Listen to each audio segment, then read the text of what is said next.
afternoon. Welcome to the Mya Duboyce Podcast. I want to say thank you for joining me today on this end of the month for June. I just want to say a couple things. Again, if you are watching us live or if you're watching on the replay, please put replay.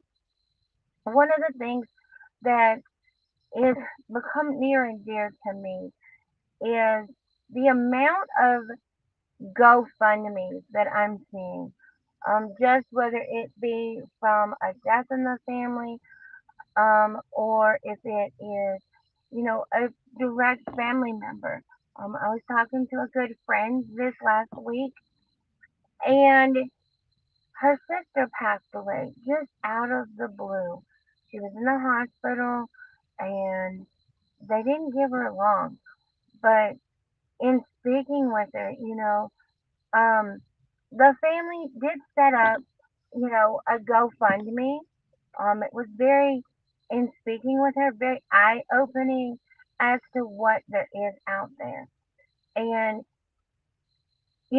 agents ask questions. They're going to ask a lot of questions because we want to get what is best for you as the customer. Okay. And I know it's not talked about much, because you know, death is inedible, okay?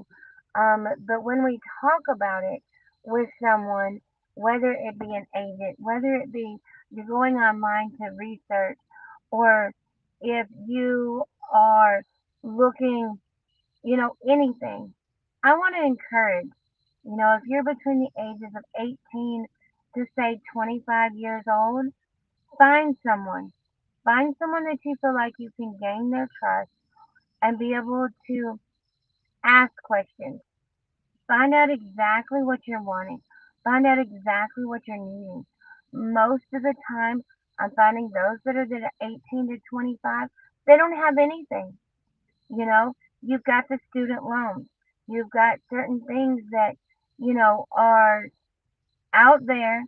Who pays those when you pass away? Your parents? Do they co-sign for you? Things like that that, we don't think about. What is not just the legacy that we're passing on to, whether it be um, your individual that you might be living with, or if you're married to them, you know, anything like that, what does that look like? What does it look like to you? I know for me, um, it looks kind of different, between having, a policy that if something were to happen to my husband, the house is covered. A policy that if something happens to me, my husband is covered to be able to make it. Whether it be something small, you know, um, I do have something small on, my daughter. If something out of the blue does come up, we live in the unexpected, and when living in the unexpected becomes very difficult. A lot of times we look at life and we go, that's not going to happen to me for 5, 6, 10 years. You know, car accidents happen, airplanes happen, especially if you're one that travels a lot, you know. When you take in consideration, even if you were to look at a term policy, term policies are very inexpensive. They're $1, a cup of coffee a day, so that's something you can look at, you can look at the term policy versus the whole life, and you're at a place right now where you can't afford it, you can always go, okay, does this policy convert later on in life, you know, so there's things, um, you know, when you look at life insurance in general as a whole, it's not cookie cutter for one person.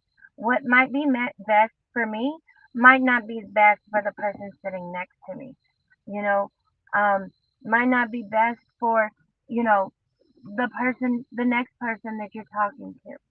So I really encourage you that if you are looking, find an agent, find someone that can answer your questions, or even ask you questions. That way, when you're asking those questions, that they know that they care about you and they care about the things that you are needing.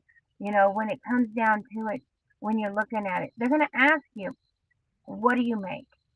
That's not something that we're trying to say, okay, that's a question so that we can make it affordable for you, so that we can make it within your budget.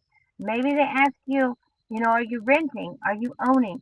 What's your health condition? um, what vitamins or what, you know, medications you're on. A lot of times, I even did it when I first started looking. Why do you need that information?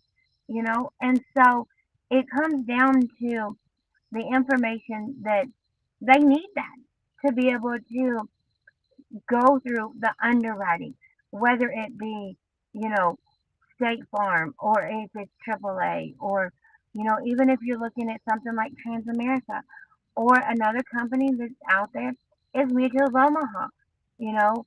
And so all I would like to do is just encourage you. Make sure it's someone that you can trust. Someone that, you know, every agent has an ID number. Um, that is something that is set by the state. So when you call, or even if you're using, one of those things off of, you see it on TV, you see it on an app, they do have to give you an agent ID number. That agent ID number is a way to track, um, because I know there's a lot of fraud out there. I know that. But there's ways that you can avoid that. And even if, grandparents raising grandkids, anymore, it's like, what do we do? And so there's a lot of options. I just want to encourage you, if something, again, were to happen, are you in a place or are they in a place?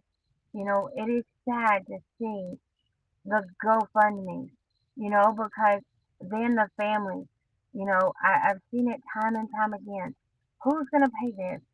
Who's going to pay that? And then they're worried about, what happens. Are you going to be cremated? Sometimes you don't want to be cremated. And so if you set it up now, your life has options. Not only that, even if you came up with a policy, there are living benefits to it. If you were to happen to need some benefits, certain policies do have those benefits. And those are things to look at now, to where you have those living benefits. You have the options while you're alive. Thank you for watching, and I hope you enjoy and have a great rest of your evening.